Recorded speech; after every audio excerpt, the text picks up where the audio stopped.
Question 5. Figure 2 shows a sketch of a part of a rectangular hyperbola h with equation x, y is equal to c squared, where x is greater than 0.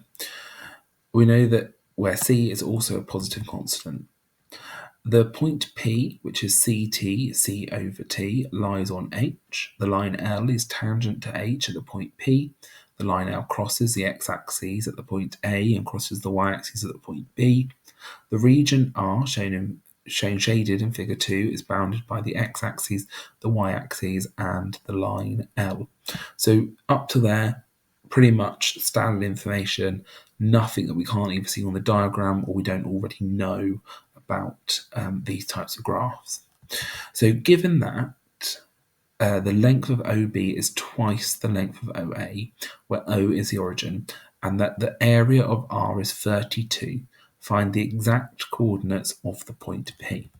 So this is a 10 marker. So for this question, we've got lots of things that we're going to want to do.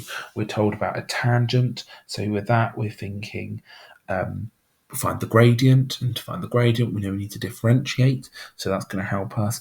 We've also got this statement that OA,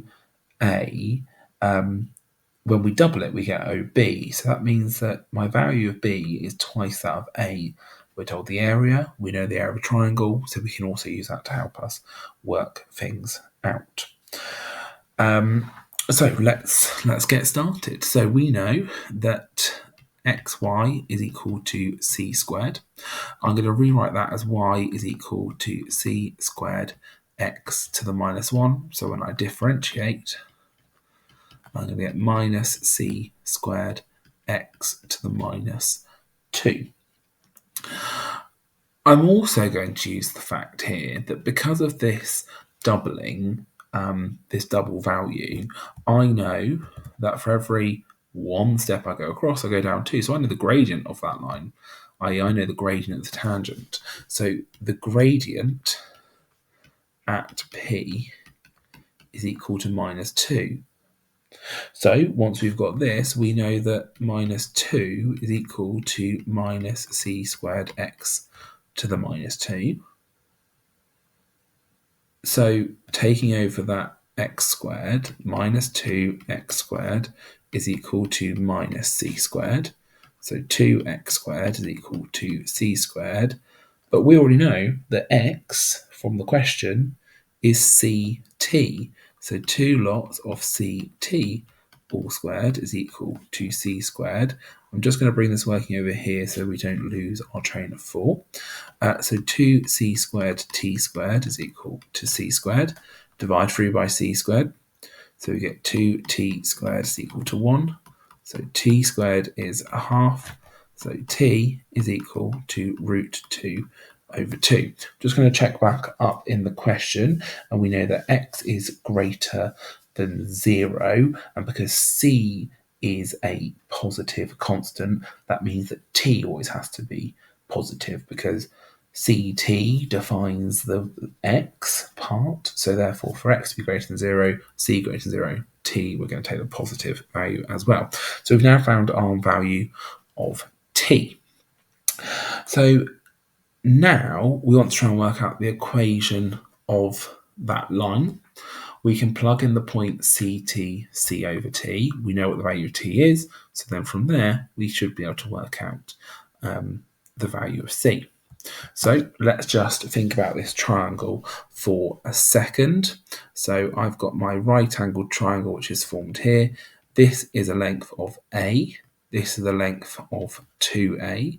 The area is equal to 32, but it's also equal to a half of the base times by the height. Don't know why I squared that there. And that's going to equal to 32. Tidying that up, I get a squared is equal to 32. Square rooting that, I'm going to get 4 root 2. So that means that this line down here crosses down here at 4 root 2 and crosses up here at 8 root 2. I can then just use that I know the equation of a line is y is equal to my gradient, which in this case is minus 2x plus 8 root 2. We're not finished yet though, because we do also know that y is equal to c over t. X is equal to ct. And then we've got this plus 8 root 2, because we know there's lies on the line. We have just worked out what t is. T is root 2 over 2. So that's going to eliminate that variable. I'm just going to have one unknown, one equation. So I'm going to absolutely be able to work out the value of c from this. Take that over. C over t plus 2ct is equal to 8 root 2. So that's c over root 2 over 2, which is going to give me 2c over root 2, which tidies up just to be root 2c, plus 2c lots of root 2 over 2, which is just root 2c.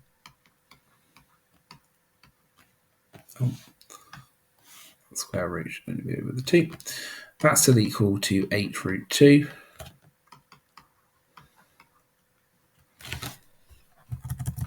So that's 2 lots of c is therefore 8. So c is equal to 4.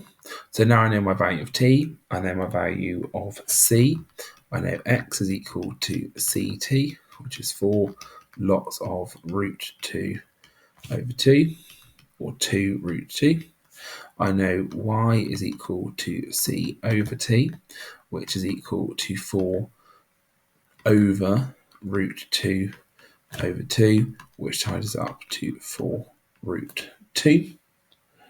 And there we have our value, our coordinates of p, which is 2 root 2, 4 root 2.